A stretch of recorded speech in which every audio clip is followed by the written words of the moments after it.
إن الحمد لله نحمده ونستعينه ونستهديه ونستغفره ونعوذ بالله من شرور أنفسنا ومن سيئات أعمالنا من يهد الله فلا مضل له ومن يضلل فلا هادي له أشهد أن لا إله إلا الله وحده لا شريك له وأشهد أن محمدا عبده ورسوله اللهم صل وسلم وبارك على محمد وعلى آله وأصحابه وذرياته ومن تبعه بإحسان إلى يوم الدين يا أيها الذين آمنوا اتقوا الله حق تقاته ولا تموتن إلا وأنتم مسلمون يا أيها الذين آمنوا اتقوا الله ولتنظر نفس ما قدمت لغد واتقوا الله إن الله خبير بما تعملون أما بعد mukminin jamaah Jumat hafizakumullah, semoga hari Jumat ini adalah merupakan hari kebaikan yang dicatat oleh Allah Subhanahu wa taala untuk menambah beratnya mizan kebaikan kita di hari akhir nanti. Dan semoga kita bisa mengambil banyak hikmah dari pertemuan besar muslim yang ada dalam syariat ini sekali dalam satu pekan, yaitu di hari yang paling mulia yang Allah berikan. Kita diminta untuk berkumpul dalam nasihat, dalam zikir, dalam munajat, dalam salat, semuanya untuk Allah Subhanahu wa taala. Salat dan salam semua terhatur kepada Nabi Allah Muhammad sallallahu alaihi wasallam. Inilah yang seharusnya membuat kita bangkit, karena kita punya Rasul. Sejarah masa lalu kita adalah sejarah yang sangat bercahaya dan gemilang, yang tidak dimiliki oleh bangsa manapun, tidak dimiliki oleh umat manapun. Seharusnya kita hadir, bangkit kembali, mengajari bumi ini tentang cahaya, menebarkan kembali rahmat Allah Subhanahu wa taala. Tentu setelah kita tahu dan mengambil ibrah dari pelajaran yang telah berlalu dari sejarah Rasul kita sallallahu alaihi wasallam. Hadirin dirahmati Allah Subhanahu wa taala, satu umat yang tidak mengetahui lembaran-lembaran sejarahnya tidak akan bisa merajut masa depannya. Satu umat yang tidak mengetahui lembaran-lembaran sejarahnya, dia tidak akan pernah bisa merajut masa depannya. Begitulah para ahli sejarah mengatakan, karena ternyata dalam sejarah kebesaran Islam yang kita mulai dari sejarah Rasul kita Muhammad sallallahu alaihi wasallam, di sirah nabawiyah itulah terdapat aplikasi praktek dari dua sumber besar yang utama yang kita miliki, yaitu Al-Quran dan Sunnah Nabi sallallahu alaihi wasallam. Kalau kita bicara tentang adab, umpamanya tentang adab bertetangga, Al-Quran bicara tentang itu, hadis Nabi bicara tentang itu. Tapi bagaimana prakteknya? Bukalah lembaran-lembaran sirah Nabi, di sana akan disebutkan sampai praktek bagaimana mempraktekkan teori yang ada dalam dua wahyu yang mulia itu.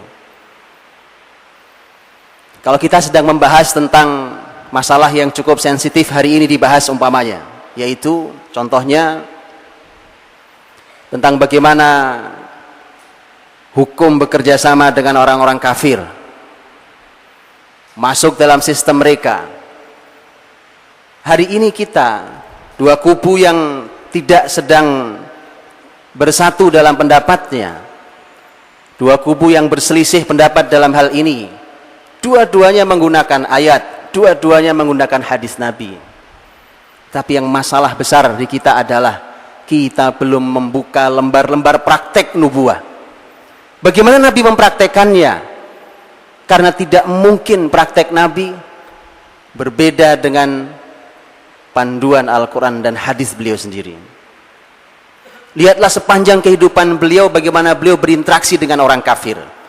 Disitulah kemudian kita akan mendapatkan panduan yang lengkap dan seutuhnya yang menjadi terjemahan dari Al-Quran dan Sunnah. Hadirin dirahmati Allah Subhanahu wa Ta'ala. Karena sejarah ini adalah merupakan praktek dari Quran dan Sunnah, dan sejarah ini merupakan panduan untuk kebangkitan. Muhammad Al-Fatih, nama besar yang sudah sangat akrab di telinga kita. Di dalam upaya beliau untuk menggedor benteng Konstantinopel yang sangat legendaris, yang sudah 11 kali uji coba muslimin dan gagal. Salah satu peristiwa yang membangkitkan semangat yang luar biasa dan tidak pernah padam adalah apa yang dialaminya di suatu hari, disebutkan bersama gurunya Aqsh Syamsuddin, ketika mereka ternyata menemukan makam sahabat mulia Abu Ayyub Al-Ansari di dekat benteng Konstantinopel. Ini luar biasa. Muhammad Al-Fatih menemukan makam sahabat mulia Abu Ayyub, bangkit, membuka benteng Konstantinopel yang telah dijanjikan Nabi 8 abad sebelumnya. Di kita berserakan kuburan orang-orang besar, tapi tidak membuat kita bergerak. Malah terkadang menjadi sumber kemusyrikan. Mesti ada yang salah. Karena kuburan Abu Ayyub Al-Ansari, mengapa ada di situ? Beliau sahabat asli Madinah. Rumah beliau dululah yang dipakai oleh Nabi, di lantai 2-nya dipakai oleh Nabi untuk menginap sampai rumah Nabi jadi. Ketika Nabi baru masuk hijrah ke kota itu. Sekarang mengapa makamnya di Istanbul? Sebuah getar kuat tentang sejarah, karena semua tahu bahwa Abu Ayyub Al-Ansari radhiyallahu anhu adalah salah satu sahabat yang menjadi saksi upaya sejak awal generasi sahabat untuk membuktikan kalimat Rasul tentang pasti akan dibukanya benteng Konstantinopel. Itu yang membangkitkan. Yang menjadi masalah di kita adalah kita tidak tahu sejarah kuburan yang ada di depan kita itu, sehingga tidak membangkitkan apa-apa.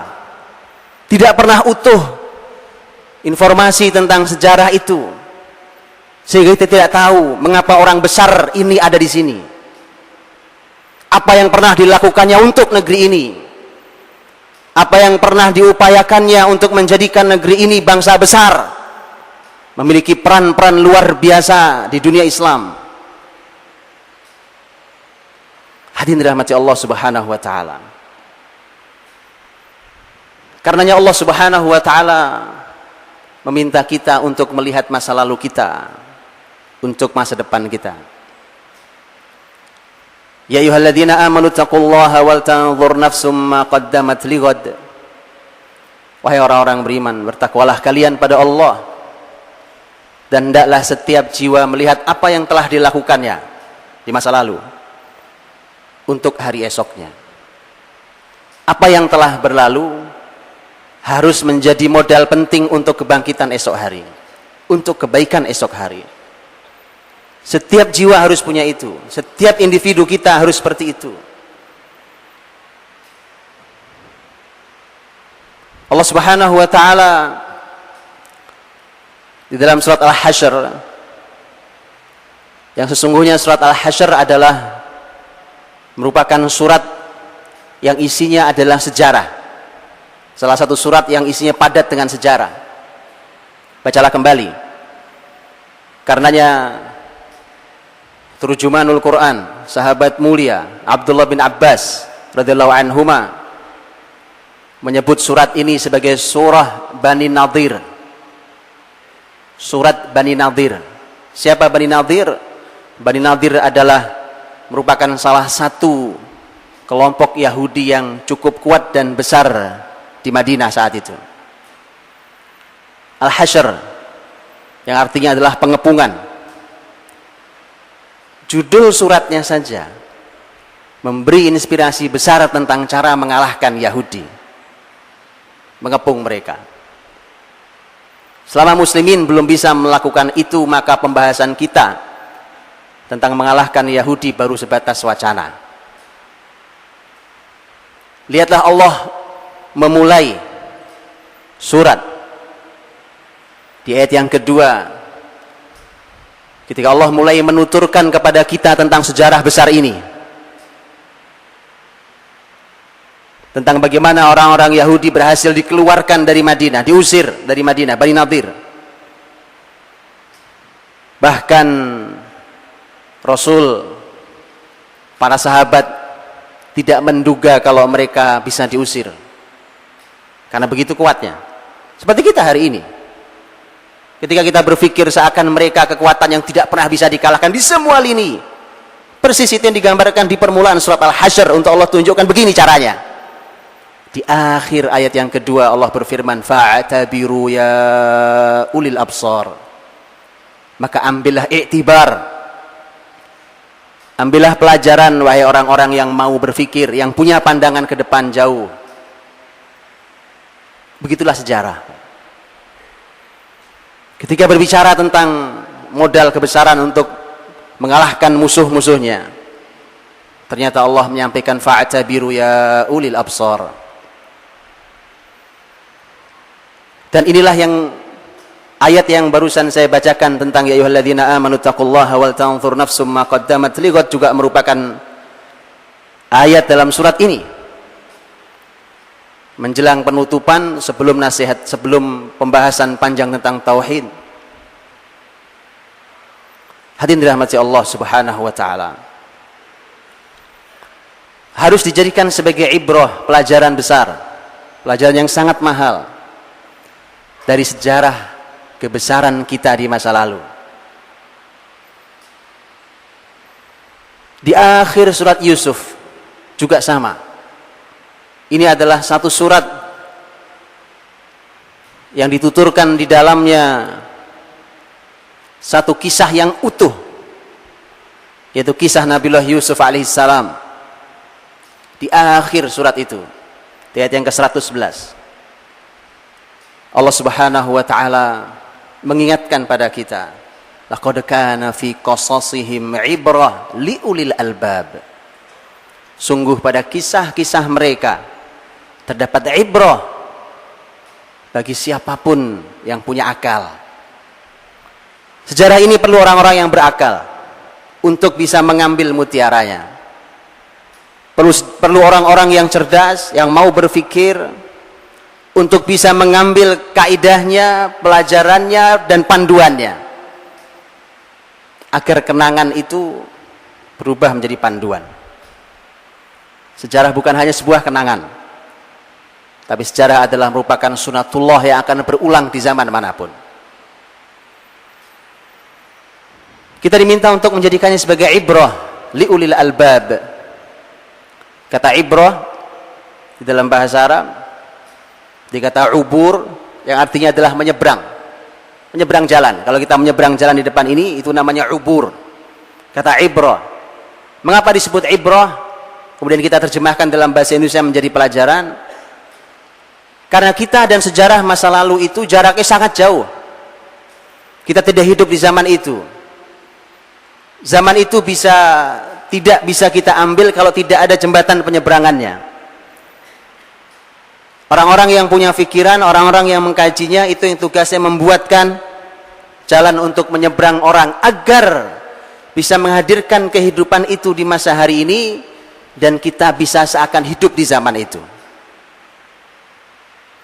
Kemudian kita akan mengambil kebaikannya dan kita akan mengambil pelajaran agar tidak terulang keburukannya.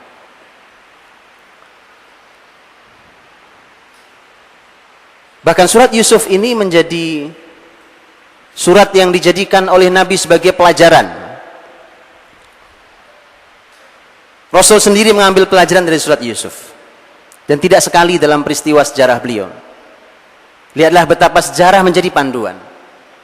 Bahkan sejarah menjadi panduan untuk memutuskan sebuah keputusan yang sangat amat besar. Melalui sejarah. Ketika Rasul sallallahu alaihi wasallam di Fathu Makkah, Nabi dan para sahabat masuk ke Mekah dengan 10.000 sahabat beliau, 10.000 pasukan muslimin. Besar. Saat itu jumlah 10.000 besar untuk pasukan dan tidak tertandingi. Di saat itulah maka Mekah terbuka. Kemudian Mekah berhasil diambil oleh Nabi sallallahu alaihi wasallam, kiblat itu dibersihkan, tauhid disampaikan sehingga masyarakat menjadi masyarakat yang beriman. Kemudian Nabi sallallahu alaihi wasallam mengumpulkan para pembesar Quraisy. Yang pasti setiap mereka ingat tentang apa yang mereka lakukan dulu kepada Rasul sallallahu alaihi wasallam ketika beliau masih di Mekah. Yang mencaci maki, yang menghina, yang melempari, yang mengotori, bahkan berencana membunuh beliau sallallahu alaihi wasallam. Dikumpulkan di depan pintu Ka'bah. Rasul sallallahu alaihi wasallam naik ke pintu Ka'bah. Terlihat oleh semua. Dan Nabi SAW berkata kepada mereka, mereka sudah gemetar. Para pembesar yang hari ini menjadi hina, dulu yang sombong angkuh, hari ini menjadi orang-orang yang khawatir nyawa mereka seakan ada di ujung pedang Rasulullah SAW.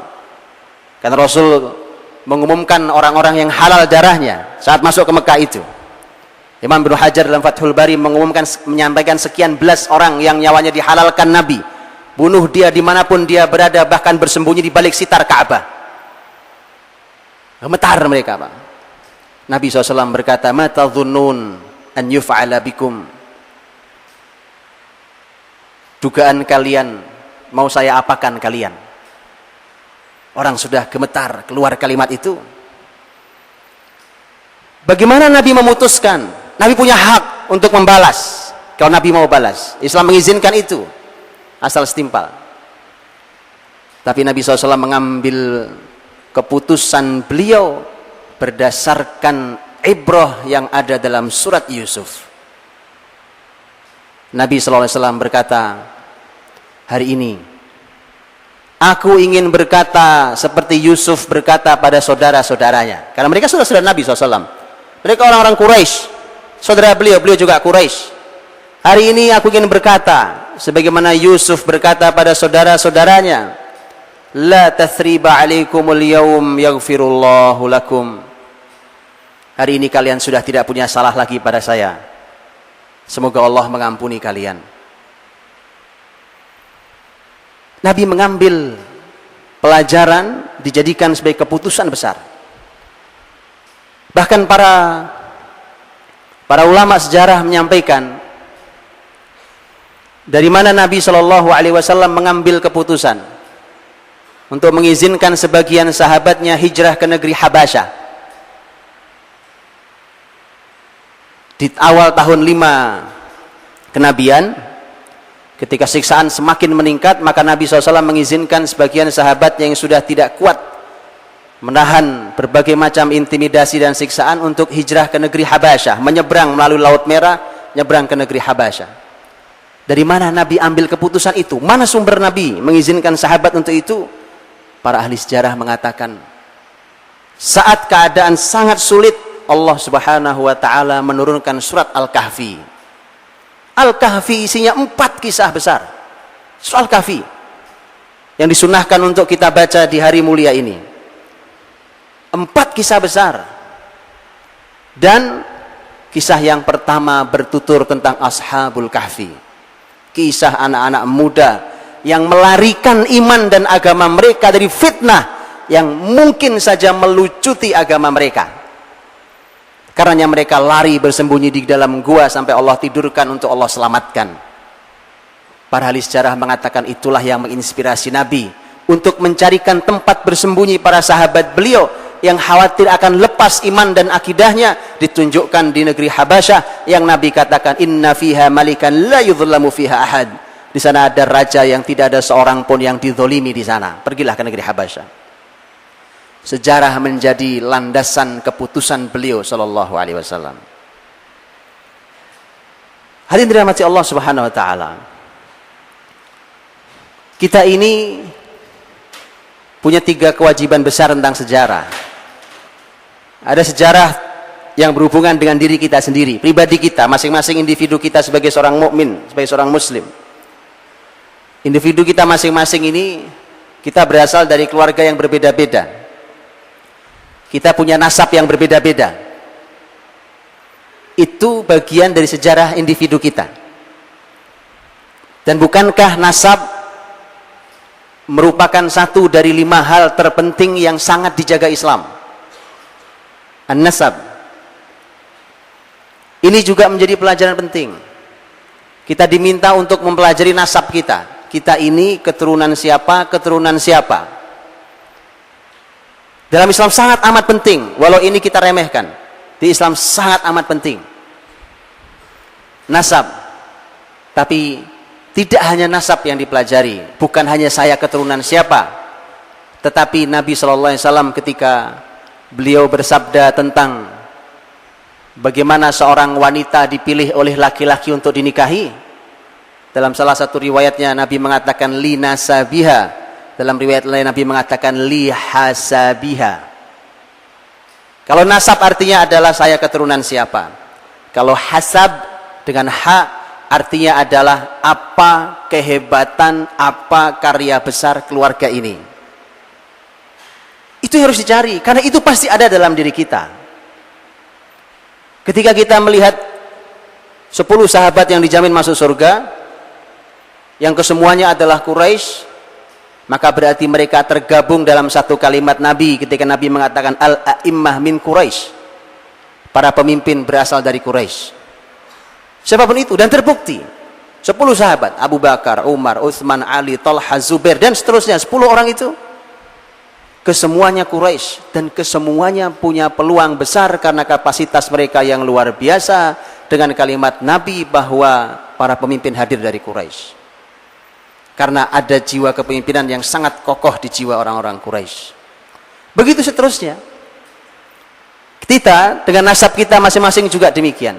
Kita punya nasab, kita punya hasab. Carilah itu. Dan apa yang kebaikan yang kita temukan, yakinlah itu sebenarnya ada dalam diri kita. Kalau dia belum muncul karena kita tidak mengetahuinya. Dan karena kita belum pernah untuk mendidiknya. Kalau hasab kita adalah hasab kepemimpinan, maka ada jiwa kepemimpinan di kita. Bahkan ke anak-anak kita. Kalau hasab kita ada hasab kedermawanan umpamanya, maka ada kedermawanan dalam diri kita. Demikian juga pada anak keturunan kita. Itu tugas yang pertama tentang sejarah diri kita sendiri, masing-masing di antara kita. Nah, harus dicari nasab dan hasabnya. Yang kedua adalah kita sebagai salah satu dari anak negeri ini, bangsa Indonesia ini, sangat disayangkan. Sampai hari ini belum lagi diberikan kurikulum yang tepat dan benar tentang sejarah negeri ini. Kita tidak pernah tahu hari ini, dengan anak-anak kita tidak pernah banyak yang tahu tentang sejarah kebesaran negeri ini. Apa peran besar negeri ini? Karena literatur kita masih literatur company. Kita belum menjadikan umpamanya tulisannya Ibnu Batutah, ketika Ibnu Batutah dalam bukunya Rihlah Ibnu Batutah ketika dia singgah di Aceh. Saat dia berangkat dan saat dia pulang dari negeri Tiongkok, kemudian ternyata dia masih melewati kembali pulangnya negeri Aceh dan menuturkan luar biasa. Dituturkan tentang bagian dari bangsa ini, Aceh dari bagian dari bangsa ini.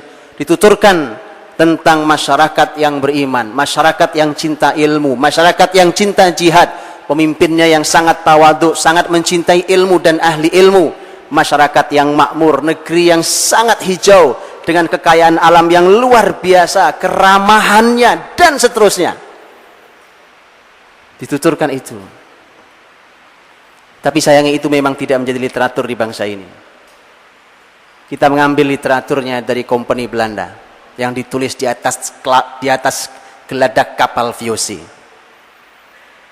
Akhirnya kita tidak pernah tahu apa sebenarnya peran besar negeri ini saat Islam besar, entah itu di bawah Turki Utsmani, entah itu di bawah dinasti Bani Abbasiyah, Bani Umayyah, atau kebesaran Islam di negeri Andalus. Kita tidak pernah tahu di mana posisi besar bangsa ini. Kita tidak pernah diajari itu. Sayang sekali. Karenanya sampai hari ini kita ambigu, tidak jelas posisi kita, peran kita. Kita tidak bisa menentukan di mana seharusnya peran bangsa ini. Itu tugas kedua kita yang sangat amat besar, karena harus membuat kurikulum sejarah negeri ini dengan jujur dan benar. Dan yang ketiga, ini yang besar, adalah kita sebagai muslim. Kita sebagai muslim punya sejarah, karena keislaman seseorang muslim tidak dibatasi oleh teritorial manapun, oleh wilayah apapun. Bangsa manapun mereka muslim, itu adalah sejarah kita. Kita membaca di ujung negeri Eropa sana, kita membaca di ujung benua Asia sana umpamanya. Mereka muslim, mereka adalah bagian tak terpisahkan dari sejarah kita. Kebaikan di masa lalu harus menjadi pelajaran buat kita, dan keburukan di masa lalu harus kita ambil ibrah pelajarannya. Hadirin, musuh Islam itu mereka dengan sengaja membelokkan sejarah ini. Karenanya seorang ahli sejarah Islam mengatakan bahwa salah satu orang yang sejarahnya sangat dikacaukan selain Harun ar-Rasyid, dan ini sangat dikacaukan dan kita juga menyaksikan dengan mata kepala kita sendiri, ada Sulaiman al-Qanuni rahimahullah ta'ala. Sangat dikacaukan sejarahnya. Mengapa? Karena ini adalah sultan terbesar di dinasti Turki Utsmani yang langsung berhadapan dengan Eropa saat itu. Itulah mengapa sejarah tentang Sulaiman al-Qanuni digambar sebagai sebuah sejarah yang tidak jauh dari pesta dengan wanita. Musuh Islam bergerak untuk mengacaukan masa lalu kita. Kemudian kita yang berbahaya tidak tahu sumber asli sejarahnya, kita akan menelan mentah-mentah, kemudian kita akan kacau tentang apa yang kita miliki di masa lalu yang sangat indah itu, kemudian justru kita membencinya karena kita tidak pernah tahu yang aslinya. Kita membahas tentang peperangan antar sahabat umpamanya. Peperangan antar sahabat yang oleh para ulama sudah dibahas, peperangan umpamanya antara Ali dan kubu Thalhah Muawiyah radhiyallahu anhum ajma'in. Kita tidak pernah utuh belajarnya, karenanya kita ambil kesimpulan selalu salah. Kita hanya tahu mereka berperang, kita tidak pernah tahu di ujung kisahnya. Di antaranya adalah ketika suatu hari putranya Thalhah ada di kubu Muawiyah, yang bernama Imran, anaknya Thalhah, datang menemui Ali bin Abi Thalib.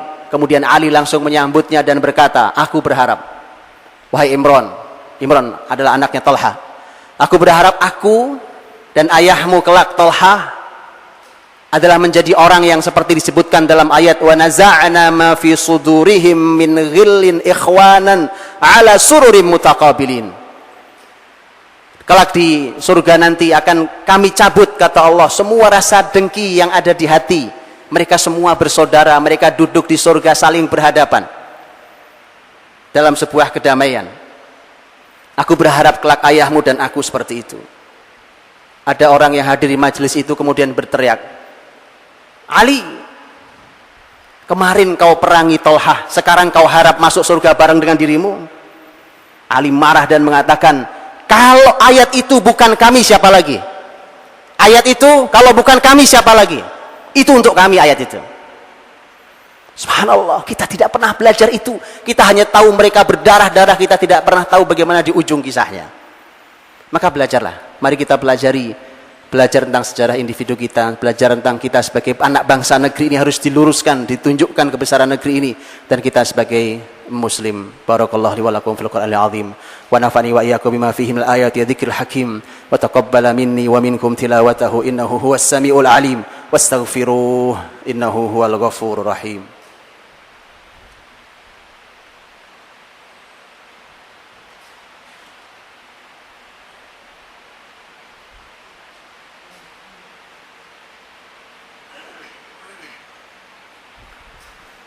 Alhamdulillahi wa kafa, wassalatu wassalamu ala rasulillahil mustafa wa ala alihi wa ashabihi hum ahlus sidqi wal wafa wa man sara ala nahjihi faqad ihtada wa la hawla wa la quwwata illa billah. Ya ayyuhalladzina amanu taqullaha wa qulu qawlan sadida yuslih lakum a'malakum wa yaghfir lakum dhunubakum wa may yuti'illaha wa rasulahu faqad faza fawzan 'azima. Amma ba'd. Mukminin dirahmati Allah Subhanahu wa taala, mari jadikan ini sebagai momentum kita untuk belajar tentang sejarah, dan benar bahwa umat yang tidak mengetahui lembaran-lembaran sejarahnya maka dia tidak bisa merajut masa depannya. Kita tutup dengan doa pada Allah Subhanahu wa taala. Mudah-mudahan Allah Subhanahu wa taala menghadirkan kepada kita ilmu yang bermanfaat untuk kita bisa mencintai Rasul kita sallallahu alaihi wasallam, dan agar kelak kita dipertemukan dengan Rasul kita untuk diberikan syafaat beliau.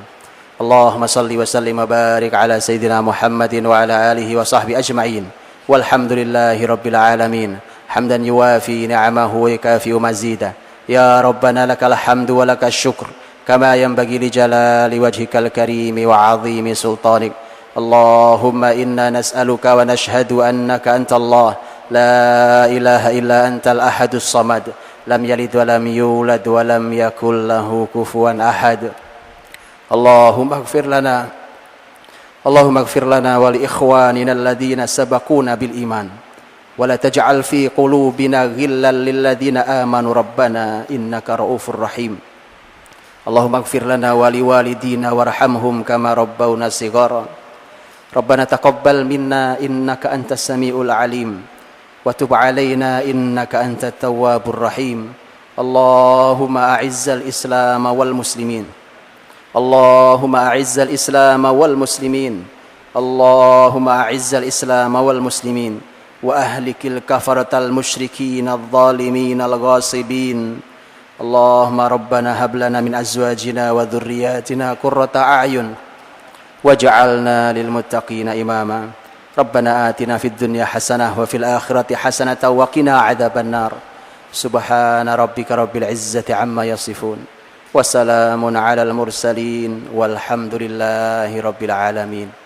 عباد الله، إن الله يأمر بالعدل والإحسان وإيتاء ذي القربى وينهى عن الفحشاء والمنكر والبغي يعظكم لعلكم تذكرون. فاذكروا الله العظيم يذكركم واشكروه على نعمه يزدكم ولذكر الله أكبر.